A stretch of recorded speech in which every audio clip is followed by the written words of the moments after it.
Very happy evening friends. ಹೆಂಗಿದ್ದೀರಾ? ಎಲ್ಲರೂ ಚೆನ್ನಾಗಿದ್ದೀರಾ? Meeting after a week time. ಹೆಂಗಿತ್ತು ನಿಮ್ ದಿನ ಇವತ್ತು? It went well? Thinking that it went really well. Will start today session. ಹೋದ್ 3 ವಾರಗಳ ಸೆಷನ್ ಅಲ್ಲಿ ನಾವು ಏನ್ ನೋಡಿದ್ವಿ? ಫೋನಿಕ್ ಸೌಂಡ್ಸ್, ಅದದ್ದು ಕೆಲವು ಅಕ್ಷರಗಳ ಶಬ್ದ ಹೇಗಿರತ್ತೆ ಅದನ್ನ ನೋಡಿದ್ವಿ. ಅದನ್ನ ಮಾತ್ರ ಅಲ್ಲದೆ ಕೆಲವು ಡಯಾಗ್ರಾಫ್ಸ್, ಆ ಲೆಟರ್ಸ್ 2 ಅಕ್ಷರಗಳು ಒಂದು ಸೇರಿದಾಗ ಒಂದೇ ಒಂದು ಶಬ್ದ ಬರತ್ತೆ. ಅಂತಹ ಲೆಟರ್ಸ್ಗಳನ್ನು ನಾವು ನೋಡಿದ್ವಿ. ಇವತ್ತು ನಾವು ಏನ್ ನೋಡ್ತೀವಿ ಅಂದ್ರೆ, ಇವತ್ತು ನಾವು ಸೈಟ್ ವರ್ಡ್ಸ್ ಅನ್ನೋ ಒಂದು ಹೊಸ ವಿಷಯನ ನಾವು ಕಲಿಯೋಣ. ಅದ್ರ ಜೊತೆಗೆ ಕೊನೆಯಲ್ಲಿ ಈ ಫೋನಿಕ್ಸ್ ಅನ್ನೋದು ತುಂಬಾ ಸ್ವಲ್ಪ ವಾಸ್ಟ್ ಆಗಿರೋ ಟಾಪಿಕ್. ಅದು ಅಷ್ಟು ಸುಲಭವಾಗಿ ನಾವು ಮುಗ್ಸೋಕ್ಕಾಗಲ್ಲ. ಸೊ ಲಾಸ್ಟ್ 10 minutes ಅದನ್ನು ನಾವು ನೋಡ್ತೀವಿ, so that you are in touch with this phonics as well. ಅದರಲ್ಲಿ ಬಳಸುವ ಕೆಲವು ಪದಗಳು, ಶಬ್ದಗಳು, ವರ್ಡ್ಸ್ಗಳು, ಇದನ್ನು ನೋಡೋಣ. ಆಯ್ತಾ? ಈ ಸೈಟ್ ವರ್ಡ್ಸ್ ಅಂತ ಹೇಳಿದ್ನಲ್ಲ, ಇದು ನಾವು ಸಾಮಾನ್ಯವಾಗಿನೇ ನಾವು ಬಳಸ್ತಾ ಇದೀವಿ. ಅದನ್ನ ನೀವೇ ಕಂಡುಹಿಡಿತೀರಾ. ಇವತ್ತಿನ ಕ್ಲಾಸಲ್ಲಿ ನಾನು ಹೇಳ್ಕೊಡೋದಿಲ್ಲ, ನೀವೇ ಕಂಡುಹಿಡಿತೀರಾ. ಹೆಂಗ್ ಕಂಡುಹಿಡಿತೀರಾ ಅಂತ ಒಂದು ಇಂಟ್ರೆಸ್ಟಿಂಗ್ ಆಗಿರೋ ಮ್ಯಾನರ್ನಲ್ಲಿ ನಾವು ನೋಡ್ತೀವಿ. ಇದೆಲ್ಲ ನೋಡೋಕ್ ಮುಂಚೆ ಪ್ರತಿಯೊಂದು ಸೆಷನು ನಾವು ಶುರು ಮಾಡುವಾಗ ಒಂದು ಸಣ್ಣ ಪುಟ್ಟ ಥಾಟ್ ಅಲ್ದೆ ಒಂದು ಕಥೆಯಿಂದ ನಾವು ಶುರು ಮಾಡ್ತೀವಲ್ವಾ? ಇವತ್ತಿನ ಸೆಷನು ಅದೇ ತರಾನೇ ಒಂದು ಸಣ್ಣ ಪುಟ್ಟ ಕತೆ. ಅದು ಒಂದು ನೀತಿಯಾಗಿರೋ ಒಂದು ಕತೆ. ಅದನ್ನ ನಮ್ಮ ಜೀವನದಲ್ಲಿ ಹೇಗೆ ಅದನ್ನ ತರ್ಬೋದು ಅನ್ನೋದನ್ನ ನಾವು ನೋಡೋಣ. Okay, it is very important in our daily lifes as well. Okay, shall we see that? Not take much time of yours. I'll quickly share the screen.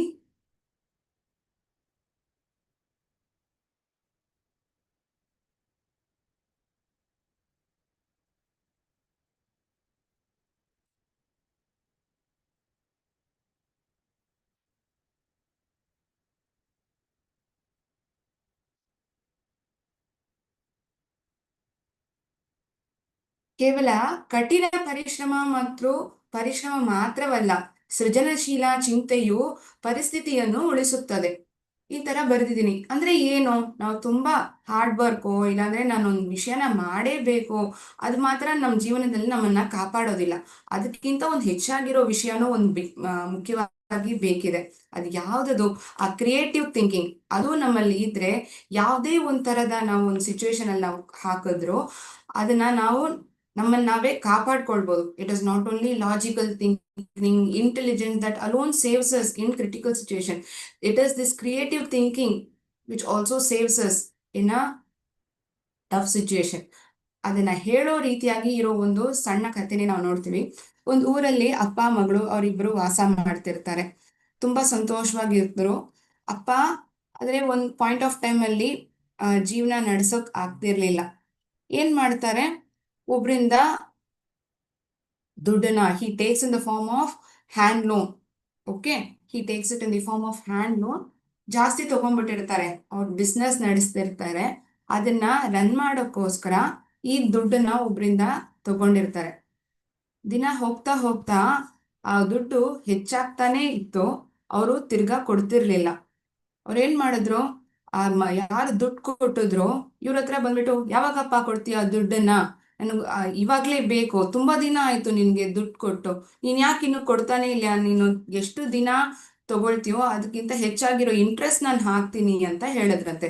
ಇವ್ರಿಗೆ ತುಂಬಾ ಗಾಬರಿ ಆಗೋಯ್ತಂತೆ. ಏನಪ್ಪಾ ಇದು, ನನ್ಗೆ ಇರೋ ದುಡ್ಡೇ ಕೊಡಕ್ಕಾಗ್ತಿಲ್ಲ, ನಾನು ಹೇಗೆ ಮಿಕ್ಕಿರೋ ದುಡ್ಡೆಲ್ಲ ನಾನು ಕೊಡ್ಲಿ? ಇದು ಹೇಗ್ ಸಾಧ್ಯ? ನನ್ನ ಹತ್ರ ಇರೋದು ಒಂದು ಸಣ್ಣ ಪುಟ್ಟ ಮಗು, ಇವಳನ್ನ ಇಟ್ಕೊಂಡು ನಾನು ಏನ್ ಮಾಡ್ಬೋದು?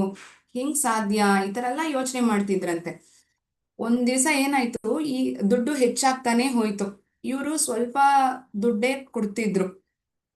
As days vent, one point of time the person who gave him the money came to this person. Okay, ಯಾರು ದುಡ್ಡು ಕೊಟ್ಟಿದ್ರು ತುಂಬಾ ಬುದ್ಧಿವಂತ, ಬಂದ್ಬಿಟ್ಟು ನಾವು ಮಾಡೋಣ, ನಾನು ಇಲ್ಲಿ ಕಪ್ಪು ಮತ್ತೆ ಬಿಳಿ ಕಲರ್ ಇಲ್ಲಿರೋ ಕಲ್ಗಳನ್ನ ನಾನು ಇಟ್ಟಿರ್ತೀನಿ. ಒಂದು ಬ್ಯಾಗ್ ಅಲ್ಲಿ ಕಪ್ಪು ಮತ್ತೆ ಬಿಳಿ ಕಲರ್ ಅಲ್ಲಿ ಇರೋ ಕಲ್ಗಳನ್ನ ನಾನು ಇಟ್ಟಿರ್ತೀನಿ. ಅಕಸ್ಮಾತ್ ನಿನ್ ಮಗಳು ಕಪ್ಪು ಬಣ್ಣದ ಆ ಕಲರ್ನ ಚೂಸ್ ಮಾಡ್ಬಿಟ್ರೆ, ತೆಗ್ಬಿಟ್ರೆ, ನೀವು ನನಗೆ ದುಡ್ಡು ಕೊಡೋದು ಬೇಡ. ಇದಕ್ಕಿಂತ ಒಂದು ಹೆಚ್ಚಾಗಿರೋ ಒಂದು ಡೀಲ್ ಹಾಕಿದ್ರು. ಏನಂದ್ರೆ, ಅಕಸ್ಮಾತ್ ನೀವು ದುಡ್ಡು ಕೊಡ್ಲಿಲ್ಲ ಅಂದ್ರೆ ನಿನ್ ಮಗು ನಿನ್ ಹೆಣ್ಮಗಳು ನನ್ನನ್ನ ಮದ್ವೆ ಮಾಡ್ಕೊಬೇಕು ಅಂತ ಹೇಳ್ಬಿಟ್ರಂತೆ. ಅಪ್ಪಗೆ ಇದನ್ನೆಲ್ಲ ತಡ್ಕೊಳಕ್ಕಾಗತ್ತೆ? ಅಯ್ಯೋಯ್ಯೋ ಇದೇನಿದು ಈ ತರ ಎಲ್ಲ ಹೇಳ್ತಿದಾರಲ್ಲ, ನಾನು ಹೆಂಗ್ ದುಡ್ಡು ಕೊಡೋದು, ಹೇಗ್ ನನ್ನ ಮಗಳು ಇದಕ್ಕೆ ಒಪ್ಕೊಳ್ತಾಳೆ, ಈ ತರ ಎಲ್ಲ ಎಷ್ಟೋ ಚಿಂತೆ ಇವರಲ್ಲಿ ಬಂತು. ಆದ್ರೆ ಇವ್ರ ಮಗಳು ಅಷ್ಟು ಸಾಮಾನ್ಯವಾಗಿರೋ ಮಗಳಲ್ಲ, ತುಂಬಾ ಬುದ್ಧಿವಂತಳು. ಅವಳು ಏನ್ ಮಾಡ್ತಾಳಂತಾನೆ ಇವಾಗ ಕಥೆಯಲ್ಲಿ ನೋಡ್ತೀನಿ. ಇವಾಗ ಕಪ್ಪು ಕಲರ್ದ ಕಲ್ಲು ಏನ್ ಮಾಡ್ತಾರ ಅಂತ ಹೇಳ್ಬಿಟ್ರಿ ಮ್ಯಾಮ್. ಬಿಳಿ ಕಲರ್ದ ಕಲ್ಲು ಏನಾಗತ್ತೆ, ಒಂದ್ ಸಮಯ ಆ ಕಪ್ ಕಲರ್ ಕಲ್ ತೆಗೆದ್ರೆ ದುಡ್ಡು ಕೊಡೋದ್ ಬೇಡ, ಮದುವೆನೂ ಮಾಡ್ಕೊಳ್ಳೋದ್ ಬೇಡ. If at all she chose white colored stone, what would happen? He has to pay the amount twice as the amount that he borrowed. Also, she should marry this person. ಮದುವೆನೂ ಮಾಡ್ಕೊಬೇಕು, ದುಡ್ಡುನು ಎರಡ್ they have to pay twice the amount that they borrowed. ಇದೇನಪ್ಪ ಇಷ್ಟು ಒಂದು ಕಷ್ಟವಾಗಿರೋ situation ನಾವು ಇವಾಗ ಸಿಕ್ಕಾಕೊಂಡ್ಬಿಟ್ಟಿದೀವಿ, ಹೇಗೆ ಇದನ್ನ ಹೊರಗಡೆ ಬರೋದು? ತುಂಬಾ ಯೋಚನೆ ಆಗ್ಬಿಡ್ತು, ತುಂಬಾ ಗಾಬರಿಯಲ್ಲಿದ್ರು. ಏನ್ ಮಾಡ್ತಾರೆ, ಆ ಮಗಳು ಇವ್ರನ್ನ ನೋಡ್ತಾರಂತೆ. That is she looks carefully at this person. ಈ ಎರಡು ಕಲ್ನ ನಾನು ಬ್ಯಾಗಲ್ಲಿ ಹಾಕೊಳ್ತೀನಿ ಅಂತ ಹೇಳಿದ್ರಲ್ಲ, ಯಾವ ಕಲರ್ ಕಲ್ನ ಹಾಕೊಳ್ತಾರೆ ಅಂತ ನೋಡ್ತಿದ್ದಂತೆ. ನೋಡಿದ್ರೆ ಆ ಬ್ಯಾಗಲ್ಲಿ ಹಾಕಿರೋ ಎರಡು ಕಲರ್ ಕಲ್ಗಳು ಬಿಳಿ. He chose white stones. Instead of putting one black and one white, he chose both the stones as white colored stones. ಇದನ್ನ ಹುಡುಗಿ ನೋಡ್ಬಿಟ್ಲು. ಏನ್ ಈ ತರ ನೀನ್ ಯೋಚನೆ ಮಾಡ್ತಿದ್ದೀರಾ, ನಾನ್ ಇವಾಗ ನಿಮ್ಗೊಂದು ಸರಿಯಾಗಿರೋ ಪಾಠ ನಿಮ್ಗೆ ಹೇಳ್ಕೊಡ್ತೀನಿ ನೋಡಿ ಅಂತ ಅಂದ್ಕೊಂಡ್ಲಂತೆ. ವಾಟ್ ಶಿ ಡಸ್, ಆ ಬ್ಯಾಗಲ್ಲಿ ಹಾಕ್ಬಿಟ್ಲಾ. The person who gave loan, he put it in this bag. She had to choose one from that bag, right? So what she did, she chose one color ಕಲ್ನ choose ಮಾಡ್ಬಿಟ್ಲು.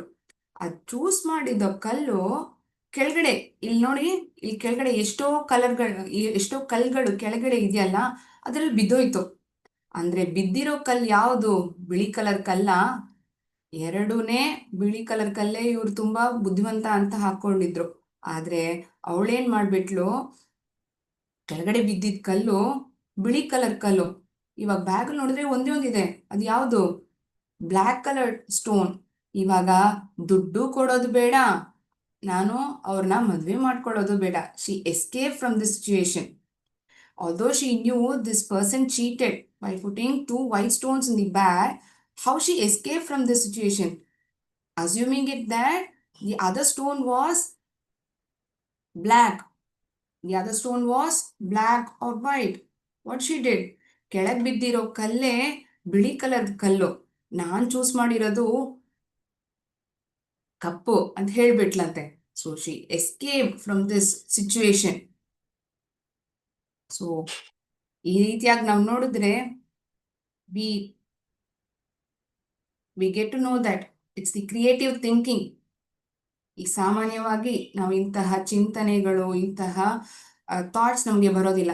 ಅಂದ್ರೆ ಈ ಒಂದು situation, ಯಾವ್ದಾದ್ರು ಒಂದು challenge ನಮ್ಗೆ ಬಂತಂದ್ರೆ ಆವಾಗಿನ ಸಮಯದಲ್ಲಿ ಈ ತರ ನಾವು ಥಿಂಕ್ ಮಾಡಿದ್ರೆ ನಮ್ಮನ್ನ ನಾವೇ ಕಾಪಾಡ್ಕೊಳ್ಬಹುದು. We can save ourselves from such an critical situation. So that is what it is written in Kannada as well. ಕೇವಲ ಕಠಿಣ ಪರಿಶ್ರಮ ಮತ್ತು ಪರಿಶ್ರಮ ಮಾತ್ರವಲ್ಲ, ಸೃಜನಶೀಲ ಚಿಂತನೆಯು ಪರಿಸ್ಥಿತಿಯನ್ನು ನಮ್ಮನ್ನ ಉಳಿಸುತ್ತದೆ ಅಂತ ಕೊಟ್ಟಿದ್ದಾರೆ. ಒಳ್ಳೆ ನೀತಿ ಅಲ್ಲ, ನಾವು ಇದನ್ನ ನಮ್ಮ ಜೀವನದಲ್ಲಿ ಉಪಯೋಗಿಸ್ತೀವಿ ಅಂತ ನೆನೆಸ್ಕೊಂಡು ಇವತ್ತಿನ ಸೆಷನ್ನ ನಾನು ಶುರು ಮಾಡ್ತೀನಿ. ಇವತ್ತಿನ ಸೆಷನ್ ಏನಪ್ಪಾ, ನಾನು ಶುರುವಾಗುವಾಗ್ಲೇ ಏನಂತ ಹೇಳಿದೆ, ಸೈಟ್ ವರ್ಡ್ಸ್ ಬಗ್ಗೆ ನೋಡ್ತೀವಿ ಅಂದ್ರೆ. ಆ ಸೈಟ್ ವರ್ಡ್ಸ್ ಅಂದ್ರೆ ಏನು? ನಾವು ಇವಾಗ ತನಕ ಅದನ್ನೆಲ್ಲ ಬಳಸಿದೀವ? Have we used it till now? Yes we have. ನಮ್ಗೆ ತುಂಬಾ ಚಿಕ್ಕ ಕ್ಲಾಸಿಂದಾನೆ ನಮ್ಗೆ ತುಂಬಾ ಪರಿಚಯನೇ. ಆದ್ರೆ we wouldn't have known these words are sight words. ನಾವಿವಾಗ 8th ಸ್ಟ್ಯಾಂಡರ್ಡ್ ಅಲ್ಲಿ ಇದ್ದೀವಿ ಮ್ಯಾಮ್. ಈ ಸೈಟ್ ವರ್ಡ್ಸ್ ಎಲ್ಲ ನಮ್ಗೆ ಉಪಯೋಗ ಆಗತ್ತಾ? ಖಂಡಿತ ಉಪಯೋಗ ಆಗತ್ತೆ. ಈ ಫೋನಿಕ್ಸ್ ಎಲ್ಲಾನು ಬೇರೆ ಕಲ್ತ್ಕೊಂಡ್ವಲ್ಲ, it is also helpful along with the phonics. ಎಲ್ಲಾ ರೀತಿಯಲ್ಲೂ ನಮ್ಗೆ ಇದು ಹೆಲ್ಪ್ಫುಲ್ ಆಗೇ ಇರತ್ತೆ. ನೋಡೋಣ, ಫಸ್ಟ್ ಅದು ಏನಂತ ನಾವು ಅರ್ಥ ಮಾಡ್ಕೊಳ್ಳೋಣ. ಅದಾದ್ಮೇಲೆ ನಿಮ್ಗೆ ಐಡೆಂಟಿಫೈ ಮಾಡೋದಿಕ್ಕೆ ಕೆಲವು ಸೈಟ್ ವರ್ಡ್ಸ್ ನ ಒಂದು ಇಂಟ್ರೆಸ್ಟಿಂಗ್ ಆಗಿರೋ ಮ್ಯಾನರ್ ಅಲ್ಲಿ ತೋರಿಸ್ತೀನಿ. ಅದನ್ನ ನೀವೇ ಕಂಡುಹಿಡಿತೀರಾ. ಅದನ್ನ ಹೇಗ್ ಕಂಡುಹಿಡಿತೀರಾ ಅನ್ನೋದು ನೋಡೋಣ ಒಂದೊಂದಾಗಿ. Okay, first let us understand the meaning, then we'll move on to the activity. Okay.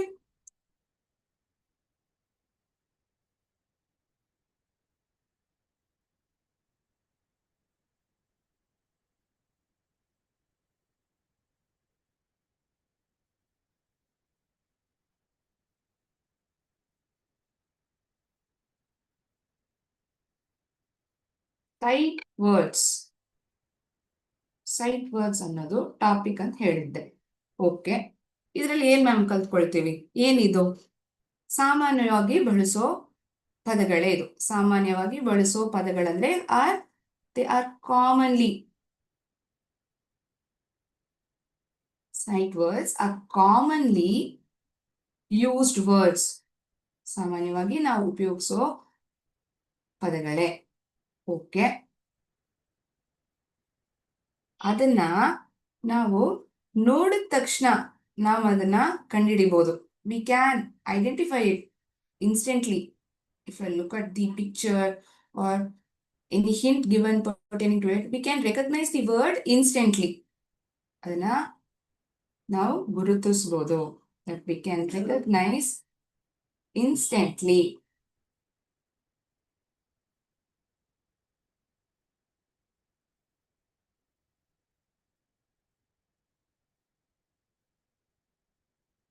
Rather than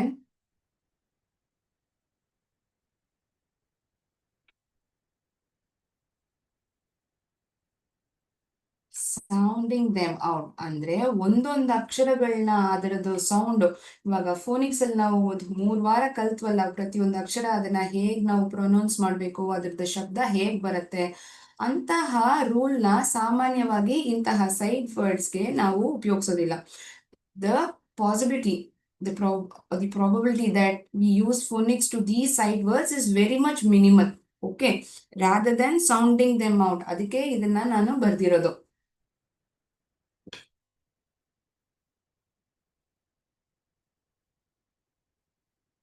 ಇದನ್ನ ನಾವು ಹಂಗಂದ್ರೆ ಎಲ್ಲೆಲ್ಲ ಉಪಯೋಗಿಸ್ತೀವಿ? ನಾವಿದು ಸಾಮಾನ್ಯವಾಗಿ ನಮ್ಮ ಕಮ್ಯುನಿಕೇಶನ್ ಅಲ್ಲಿ ಉಪಯೋಗಿಸ್ತೀವ? ಖಂಡಿತ. We use it in our day to day communication. It is useful in our comprehension. ಇವಾಗ ಇಂಗ್ಲಿಷ್ ಅಂತ ಬಂತಂದ್ರೆ ನಮ್ಗೆ ಸಾಮಾನ್ಯವಾಗಿ ಒಂದು ಪ್ಯಾಸೇಜ್ ಕೊಟ್ಟಿರ್ತಾರೆ. ಆ ಪ್ಯಾಸೇಜ್ ನಾವು ಒಂದ್ಸರಿಗೆ 2 ಸತಿ ಓದ್ ನೋಡ್ತೀವಿ, ಒಂದ್ಸತಿಗೆ 2 ಸತಿ ಓದ್ ನೋಡ್ತೀವಿ. ಅದರಲ್ಲಿ ಆ ಕಥೆಯಲ್ಲಿ ಏನ್ ಹೇಳ್ತಾರೆ, ಅದರ ಏನು ಅರ್ಥ ಏನು, ನಾವ್ ಅದನ್ನ ಅಂಡರ್ಸ್ಟ್ಯಾಂಡ್ ಮಾಡ್ಕೊಳ್ತೀವಿ. ಅದರಲ್ಲಿ ಕೆಲವು ವರ್ಡ್ಸ್ ನಮ್ಗೆ ಒಂದ್ಸತಿಗೆ 2 ಸತಿ ಓದ್ ನೋಡಿದ್ರೆ ನಮ್ಗೆ ಅರ್ಥ ಆಗತ್ತೆ ಅಲ್ವಾ? Or if at all we related to the context in which the story is moving on, we tend to understand the meaning of the word as well. So it improves. ಇದು ಏನ್ ನಮ್ಗೆ ಎಂತಹ ರೀತಿಯಲ್ಲಿ ನಮ್ಗೆ ಉಪಯೋಗವಾಗತ್ತಂದ್ರೆ, it improves reading fluency. It improves reading fluency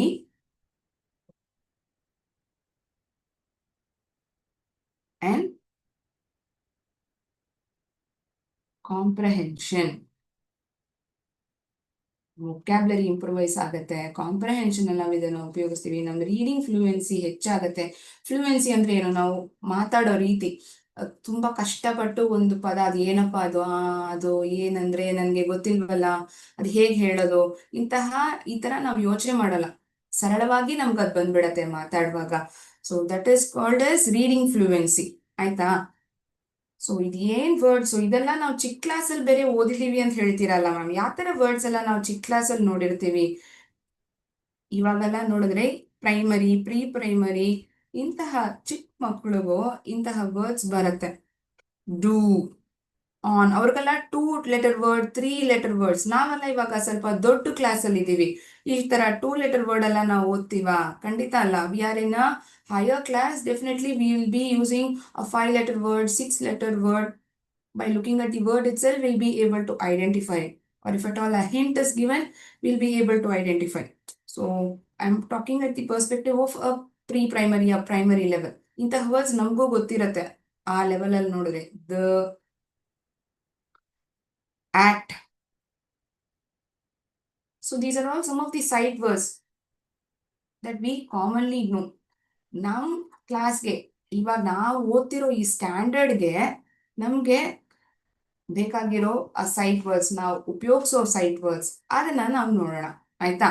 ಕೊನೆಯಲ್ಲಿ ನಮ್ಗೆ time ಇದ್ರೆ 2 ಅಕ್ಷರಗಳ ಡಯಾಗ್ರಾಫ್ಸ್, ಅದರದ್ದು ಸೌಂಡ್ ಮತ್ತೆ ಅದರ ಸಂಬಂಧವಾಗಿರೋ ವರ್ಡ್ಸ್ ಅದನ್ನು ನಾವು ನೋಡ್ತೀವಿ. ಆಯ್ತಾ? Towards the end we are having phonics as well. So please listen to the class attentively, concentrate. Now you're going to interact with me. I'm so excited so to play this game with you. Okay, I'll share the screen. ಶುರು ಮಾಡೋಣ ನಾವು. ಈ meaning ಎಲ್ಲ ಬರ್ಕೊಂಡ್ಬಿಟ್ಟಿದ್ದೀರಾ ಮಕ್ಳೇ?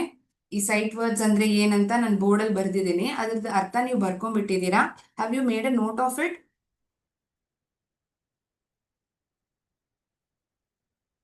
Okay, fine. ಬರ್ಕೊಂಡಿರ್ತೀರಾ ಅಂತ ನಾನು ಭಾವಿಸ್ಕೊಳ್ತೀನಿ. ಒಂದ್ ಸಮಯ ನಿಮ್ಗೆ ಬರೆಯಕ್ ಆಗ್ಲಿಲ್ಲ ಅಂದ್ರೆ ಈ ಸೆಷನ್ ಹೇಗಿದ್ರು ರೆಕಾರ್ಡ್ ಸೆಷನ್, ನೀವು ಮನೆಗೆ ಹೋಗಿ ತಿರ್ಗಾನು ನೀವು ನೋಡ್ಬೋದು. ಆಯ್ತಾ?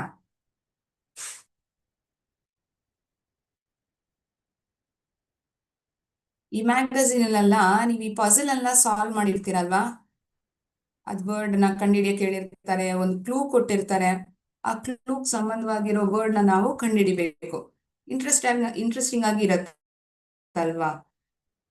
ಕೆಲವು ಸಮಯಗಳಲ್ಲಿ ನಮ್ಗ ವರ್ಡ್ಸ್ ಗೊತ್ತಿರಲ್ಲ, ಹಿಂದ್ಗಡೆ ಆನ್ಸರ್ಸ್ ಕೊಟ್ಟಿರ್ತಾರೆ, ಅದನ್ನ ನೋಡ್ಬಿಟ್ಟು ಓ ಇದೇನಾ ಈ ವರ್ಡು, ಇದು ನನ್ಗೆ ಗೊತ್ತಿಲ್ಲ ನೋಡು, ಅಷ್ಟೇ ಇಷ್ಟು ಈಸಿಯಾಗಿ ಸುಲಭವಾಗಿರೋ ವರ್ಡ್ ಇದು ಅಂತ ನಾವು ಅನ್ಕೊಳ್ತೀವಿ. ನೋಡೋಣ ಎಷ್ಟು ಜನ ಕಂಡುಹಿಡಿತೀರಾ, ಎಷ್ಟು ಸ್ಟೂಡೆಂಟ್ಸ್ ಆಕ್ಟಿವ್ ಆಗಿ ಹೇಳ್ತೀರಾ ಅಂತ ನಾನು ನೋಡ್ತೀನಿ. ನಿಮಗೆ ತುಂಬಾ ಪರಿಚಯವಾಗಿರೋ ವರ್ಡ್ಸೇ. ಇದನ್ನ ನಾವು ಸೈಟ್ ವರ್ಡ್ಸ್ ಅಂತೀವಿ. It is used in our day to day communication that we recognize instantly rather than sounding them out. Which number shall we choose? ಯಾವ ನಂಬರ್ನ ಚೂಸ್ ಮಾಡೋಣ? ನೀವೇ ಹೇಳಿ. I am not going to go in the order 1 2 3 ಆ ಥರ ಹೋಗೋಣ ನಾನು.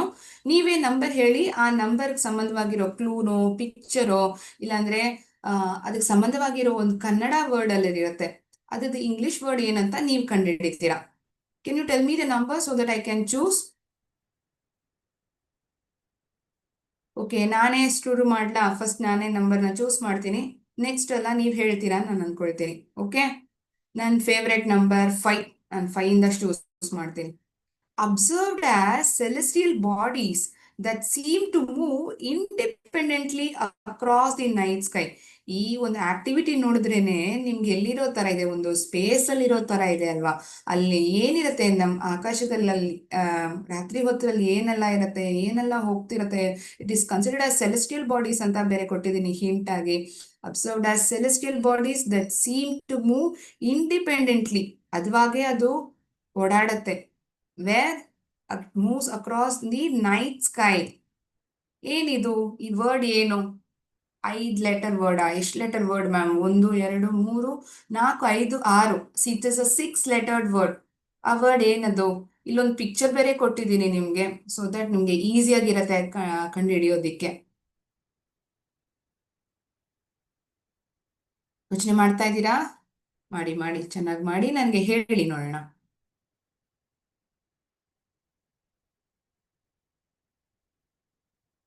ಒಬ್ರು ಹೇಳಿದ್ದಾರೆ, ನೋಡೋಣ. ಹೇಳಿರೋ ಆನ್ಸರ್ ಸರಿ ಇದೆಯಾ ಅಂತ ನಾವು ನೋಡೋಣ, ಚೆಕ್ ಮಾಡೋಣ. ಸಾರಿ, ಒಂದು ನಿಮಿಷ.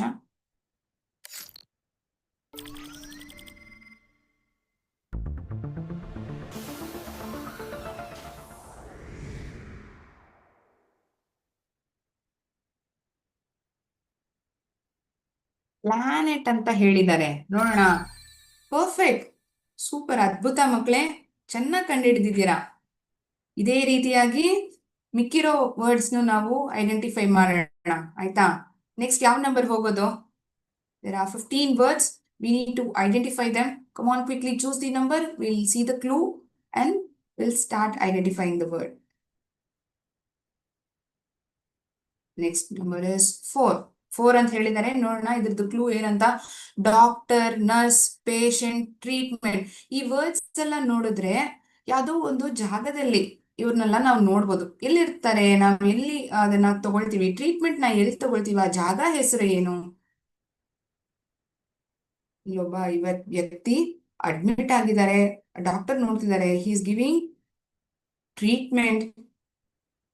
ಈ ಒಂದು ಜಾಗದ ಹೆಸರೇನು ನೋಡೋಣ. ಮತ್ತೆ ಮಕ್ಕಳು ಹೇಳಿದ್ದಾರೆ ಆನ್ಸರ್ನ. ಎಸ್, ಪರ್ಫೆಕ್ಟ್, ಸೂಪರ್ ಮಕ್ಕಳೇ, ವೆರಿ ನೈಸ್. ಹಾಸ್ಪಿಟಲ್. ನೋಡೋಣ ಸರಿ ಇದೆಯಾ ಅಂತ. ನೀವು ಕೊಟ್ಟಿರೋ ಸ್ಪೆಲ್ಲಿಂಗು ಸರಿ ಇದೆಯಾ ಅಂತ ನಾನು ನೋಡ್ತೀನಿ. ಖಂಡಿತ. You are in 8th grade, you will never miss it out. Perfectly spell it out as well. Next number, I'll choose. Okay. Third one. It is a preposition. Okay. ಅದೊಂದು hint. It means below or under something. ಒಂದ್ರ ಕೆಳಗಡೆ ಇನ್ನೊಂದಿದೆ.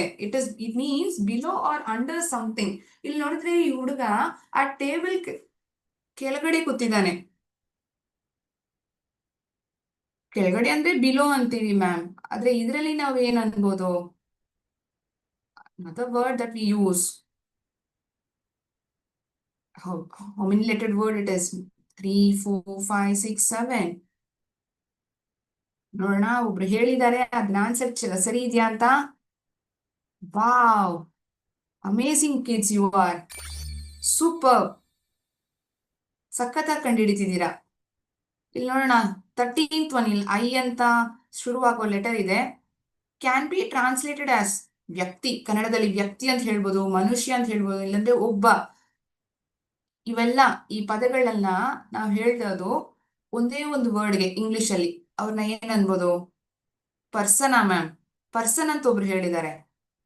ಒಬ್ಬ ಮನುಷ್ಯ, ವ್ಯಕ್ತಿ ಅಂತ ಕೊಟ್ರೆ person. Okay, ಕಂಡಿಡ್ದಿರೋ answer ಸರಿನೇ. ಆದ್ರೆ ಇಲ್ಲಿ ನೋಡಿ ಎಷ್ಟು ಲೆಟರ್ ವರ್ಡ್ಸ್ ಇದು, ಎಷ್ಟು ಲೆಟರ್ಸ್ ವರ್ಡ್ ಇದು? 3, 4, 5, 6, 7, 8, 10 ಲೆಟರ್ ವರ್ಡ್ ಇದು. ಪರ್ಸನ್ ಬರಲ್ಲ. ಪರ್ಸನ್ ಅಂತ ನಾನು ಇಲ್ಲಿ ಬಂದ್ಬಿಟ್ರೆ ತಪ್ಪಾಗ್ಬಿಡುತ್ತೆ. It is a 5 letter word. ಆದ್ರೆ ಒಳ್ಳೆ ಗೆಸ್ ಮಕ್ಳೇ, ಸೂಪರ್, ಚೆನ್ನಾಗಿ ಗೆಸ್ ಮಾಡಿದೀರಾ. ಇನ್ನೊಂದು ವರ್ಡ್ ನೋಡಿದ್ರ, ಈ ತರ ಗೆಸ್ ಮಾಡ್ತಾಗ ನಮ್ಗೆ ಬೇರೆ ಒಂದು ವರ್ಡ್ ಇದೆ ಅನ್ನೋದು ಗೊತ್ತಾಗತ್ತೆ. ಅದ್ ಏನ್ ವರ್ಡ್ ಅನ್ನೋದು ನಾವು ತಿಳ್ಕೊಳ್ತೀವಿ ಅಲ್ವಾ?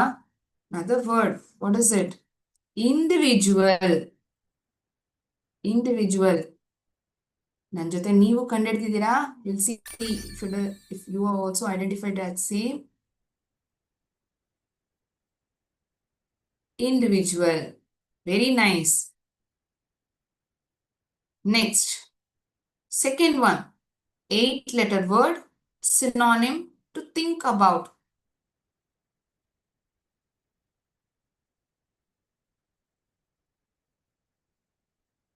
ನೀವು ಹೇಳಿರೋ ಆಪ್ಷನ್ ಒಳ್ಳೇದೆ. ನಾನು ಮನಸ್ಸಲ್ಲಿ ಇಟ್ಕೊಳ್ತೀನಿ. ನೀವು ಹೇಳ್ತಿರೋದು ಒಂದು ಉಪಾಯ ಒಳ್ಳೇದೆ. ಅದು ನನ್ನ ಡಿಸಿಷನ್ ತಗೊಳ್ಳುವಾಗ ನಾನು ಇದನ್ನ ಮಾಡ್ತೀನಿ. ಈ ತರ ನಾವು ಈ ವರ್ಡ್ ನ ಉಪಯೋಗಿಸ್ತೀವಿ. ಏನದು ಆ word? I will definitely consider your suggestion, ma'am ಅಂತ ಹೇಳ್ತೀವಲ್ವಾ? ನೀವು ಹೇಳಿರೋ ರೀತಿಯಾಗಿ ನಾನು ಆ ಡೆಸಿಷನ್ ನ ತೆಗಿತೀನಿ. Wow, super. ಇನ್ಸ್ಟೆನ್ಸ್, ಆ ಸಿಚುವೇಶನ್ ಹೇಳ್ತಾನೆ ನೀವು ಆ ವರ್ಡ್ ಅನ್ನ ಕಂಡುಹಿಡಿತಿದ್ದೀರಾ. ಅಮೇಸಿಂಗ್. ಒಂದು ದೊಡ್ಡದಾಗಿರೋ ವರ್ಡ್ ಇದೆ, ಅದು ಯಾವ್ದಂತ ನೋಡ್ಬೇಡ. ನಿರ್ಮಾಣ. ಏನಿದು ಕನ್ನಡದಲ್ಲಿ ನಿರ್ಮಾಣ? ಈ ಪಿಕ್ಚರ್ ನೋಡಿದ್ರೆ ಯಾವ್ದೋ ಒಂದು ಕಟ್ಟಡ ಕೆಲಸ ನಡೆಯೋ ತರ ಕಾಣ್ತಿದೆ. ಏನಿದು? ತುಂಬಾ ದೊಡ್ಡ ವರ್ಡ್. ನಿರ್ಮಾಣ ಅನ್ನೋದು ಕನ್ನಡದ ಪದ. ಅದನ್ನ ನಾವು ಇಂಗ್ಲಿಷ್ ಅಲ್ಲಿ ಏನ್ ಕರಿತೀವಿ? ಹೇಗ್ ಕರಿತೀವಿ ಅದನ್ನ? What do we say? We call it as wow, super. Super ಮಕ್ಳೇ, ವೆರಿ ನೈಸ್. ನಾನು ಕಷ್ಟ ಇರತ್ತೆ ಅನ್ಕೊಂಡಿದ್ದೆ, ತುಂಬಾ ಸುಲಭವಾಗಿ ಕಂಡುಹಿಡಿದಿದ್ದೀರಾ. ಕನ್ಸ್ಟ್ರಕ್ಷನ್. ಗ್ರೇಟ್. ನಿಮ್ಗೆ ಗೊತ್ತಿರಲ್ಲ ನಾನು ಅನ್ಕೊಂಡಿದ್ದೆ. ನಿಮ್ಮಲ್ಲಿ ಎಷ್ಟೋ ಜನಕ್ಕೆ ಗೊತ್ತಿದೆ answers. Very nice.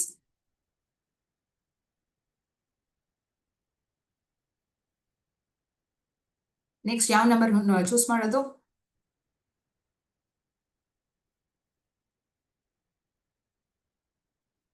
Eighth one, opposite of deny. ನಾನು ಒಪ್ಕೊಳ್ತಿಲ್ಲ. ನೀವ್ ಹೇಳೋದ್ ನನಗೆ ಅಕ್ಸೆಪ್ಟ್ ಮಾಡಕ್ಕಾಗಲ್ಲ. ನಾನು ಅದನ್ನ ಏನಂತ ಹೇಳ್ತೀನಿ? ನೀವ್ ಹೇಳೋದ್ನ ನಾನು ಒಪ್ಕೊಳ್ಳೋದೇ ಇಲ್ಲ. ಖಂಡಿತವಾಗಿ ನೀವ್ ಹೇಳೋದ್ನ ನಾನು ಒಪ್ಕೊಳ್ಳಲ್ಲ. Opposite of deny. ನಾನು ಒಪ್ಕೊಳ್ತೀನಿ ಅನ್ನೋದನ್ನ ನಾನು ಇಂಗ್ಲಿಷ್ ಅಲ್ಲಿ ಏನಂತೀನಿ? ಅಗ್ರೀನಾ? ನೋಡೋಣ whether it is right. Amazing, perfectly right. Opposite of deny. So hint word ಅನ್ನೋದು ಆಪೋಸಿಟ್ ಆಫ್ ಡಿನೈ. ಇವಾಗ ನಿಮ್ಗೆ ಡಿನೈ ಅನ್ನೋ ವರ್ಡು ನಿಮ್ಗೆ ಗೊತ್ತಾಗತ್ತೆ. If at all you are not use to this word, ಒಂದು ವಿಷಯನ ನಾನು ಅಕ್ಸೆಪ್ಟ್ ಮಾಡಲ್ಲ ಅಂತ ಹೇಳ್ತಿದ್ದೀನಿ ಅಂದ್ರೆ ಅವಾಗ ನಾವು ಏನ್ ಅನ್ಬೋದು, ಡಿನೈ ಅಂತ ಹೇಳ್ತೀವಿ. ಅದ್ರದ್ದು ಆಪೋಸಿಟ್ ಡಿಸ್ಅಗ್ರಿ ಅನ್ನೋದು ಇನ್ನೊಂದು word. Wow wow, very nice.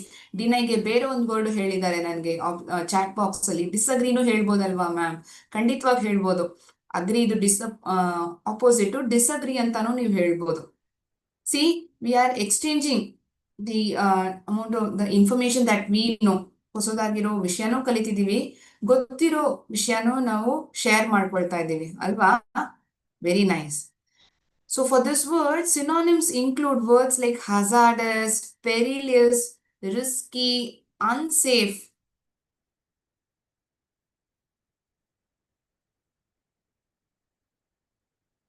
Hazardous, perilous, risky, unsafe ಇದೆಲ್ಲ ಈ ವರ್ಡ್ಸ್ಗೆ ನಾವು ಉಪಯೋಗಿಸ್ತೀವಿ. ಏನದು? ಡೇಂಜರಸ್. ಓ ಮೈ ಗಾಡ್, ತುಂಬಾ ಡೇಂಜರಸ್ ಆಗಿರೋ ವಿಷಯ. ಅವ್ನು ನೋಡಿ, ಅದು ಕೆಳಗಡೆ ನೀರಿದೆ, ಆ ನೀರಿನ ಕಾಲಲ್ಲೇ ತುಳ್ಕೊಂಡು ಪ್ಲಗ್ ಅಲ್ಲಿ ಆ ವೈರ್ನ ಕನೆಕ್ಟ್ ಮಾಡ್ತಿದ್ದಾರೆ. ಏನಾಗುತ್ತೆ? ಶಾಕ್ ಹೊಡಿಯತ್ತಲ್ವಾ? It is very dangerous. ಈ ತರ ಮಾಡ್ಬೋದಾ? ಖಂಡಿತ ಮಾಡೋಂಗಿಲ್ಲ. It is very dangerous. The word is, the sight word over here is dangerous. Okay, next 11th one.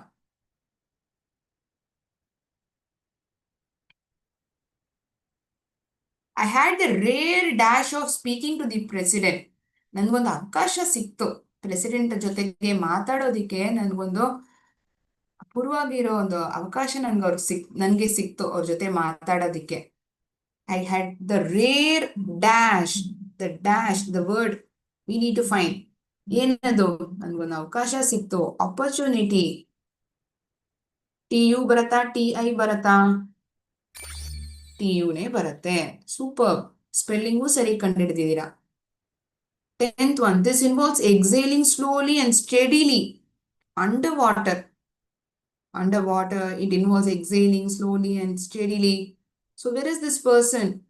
Is in swimming pool. This act is called as swimming. ಈಜ್ತಿದ್ದಾನಲ್ವಾ? What is he doing? ನೀರಲ್ಲಿ ಈಜ್ತಾ ಇದ್ದಾನೆ.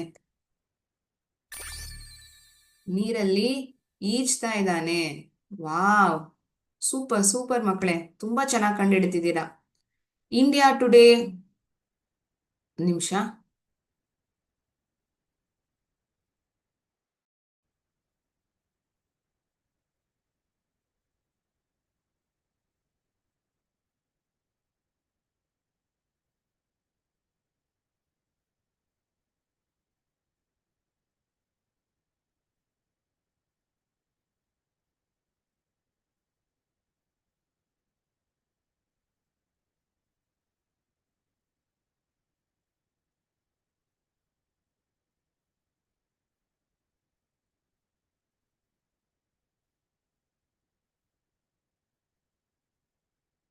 ನೋಡಿದ್ರೆ reader spelling ತಪ್ಪಾಗಿ ಕೊಟ್ಬಿಟ್ಟಿದ್ದಾರೆ. It is REA. REA, Reader's Digest. ಇದೆಲ್ಲ ಏನಿದು? India Today, Reader's Digest, Tinkle, Champak, ಇದೆಲ್ಲ ನಾವು ಕೇಳಿರ್ತೀವಿ. ಇವೆಲ್ಲ ಏನಂತ ಕರಿತೀವಿ ನಾವು? What do we call it as? We call it as, perfect, ನನ್ನ ಹೆಸರು ಶುರುವಾಗೋ ಲೆಟರ್ ಎಲ್ಲ ಇದು ಶುರು ಆಗ್ತಿದೆ.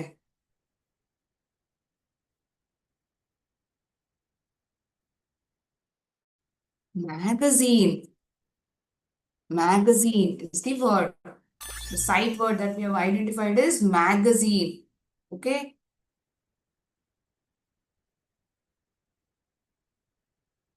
Hammer, drill, pliers, screwdriver. ಉಪಕರಣಗಳು ಅಂತ ಕನ್ನಡದಲ್ಲಿ ಹೇಳ್ತೀವಿ. ಇದನ್ನ ನಾವು ಇಂಗ್ಲಿಷ್ ಅಲ್ಲಿ ಏನಂತ ಕರೆಯೋದು? What do we call it as? ಉಪಕರಣಗಳು ಅನ್ನೋದನ್ನ ನಾವು ಇಂಗ್ಲಿಷ್ ಅಲ್ಲಿ ಏನಂತ ಕರಿತೀವಿ? ಈ ಲ್ಯಾಬ್ ಅಲ್ಲಿ, ಸೈನ್ಸ್ ಲ್ಯಾಬ್ ಅಲ್ಲಿ ನೋಡಿದ್ರೆ ಇವಿರುತ್ತೆ.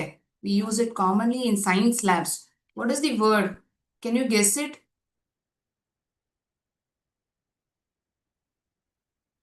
ಹೇಳಿದ್ದಾರೆ ಮಕ್ಕಳು, ನೋಡೋಣ ಅದ್ ಹೇಳಿರೋದು ಸರಿ ಇದೆಯಾ ಅಂತ.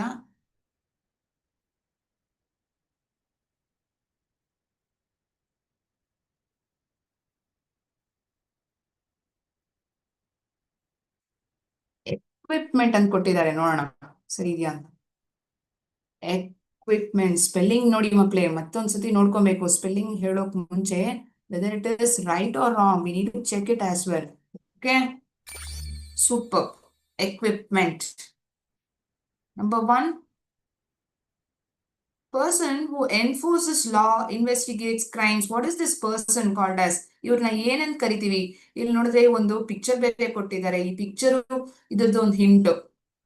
ಆ ಪರ್ಸನ್, ಆ ವ್ಯಕ್ತಿಯನ್ನ ನಾವು ಏನಂತ ಕರಿತೀವಿ? We call the person as police. Police is the word. 9th word, the last letter is T. Okay. ಒಂದು ವರ್ಡ್, ಒಂದು ಲೆಟರ್ ನಮ್ಗೆ ಆಲ್ರೆಡಿ ಗೊತ್ತಿದೆ. an occurrence, especially one of some importance. ಯಾವುದೋ ಒಂದು ವಿಷಯ, ಒಂದು ಅಕರೆನ್ಸ್, ಒಂದು that is of some importance.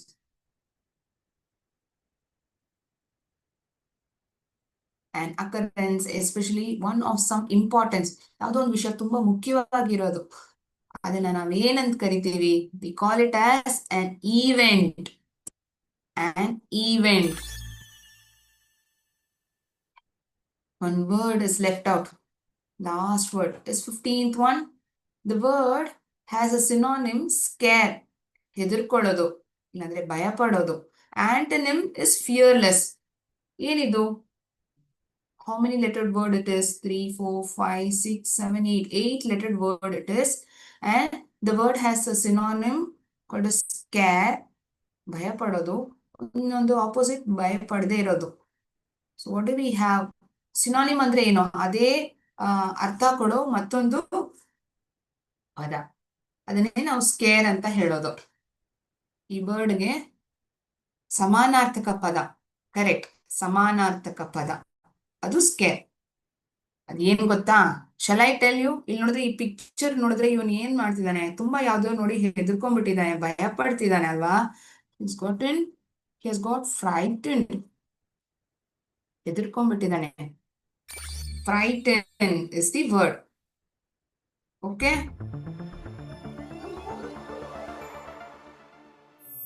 So ತುಂಬಾ ಚೆನ್ನಾಗಿ ಆ ವರ್ಡ್ಸ್ ನೆಲ್ಲ ಈ ಹಿಂಟ್ಸ್ ಮೂಲಕ ನೀವು ಕಂಡಿಡಿದಿದ್ದೀರಾ. ಸೊ ಇವತ್ತಿನ ಸೆಷನ್ ಅಲ್ಲಿ ನಾವು ಈ ಸೈಟ್ ವರ್ಡ್ಸ್ ಅಂದ್ರೆ ಏನಂತ ನಾವು ನೋಡಿದೀವಿ, ಅದ್ರದ್ದು ಅರ್ಥ ತಿಳ್ಕೊಂಡ್ವಿ. ಅದು ಮಾತ್ರ ಅಲ್ಲದೆ ಕೆಲವು ವರ್ಡ್ಸ್ ನ ಈ ಹಿಂಟ್ಸ್ ಮೂಲಕ ನಾವು ಕಂಡಿಡಿದಿದ್ದೀವಿ. I hope the session was very interesting. Thank you so much, friends. Thank you, students. Thank you, teachers and coordinators for supporting. Jai Hind, Jai Bharat.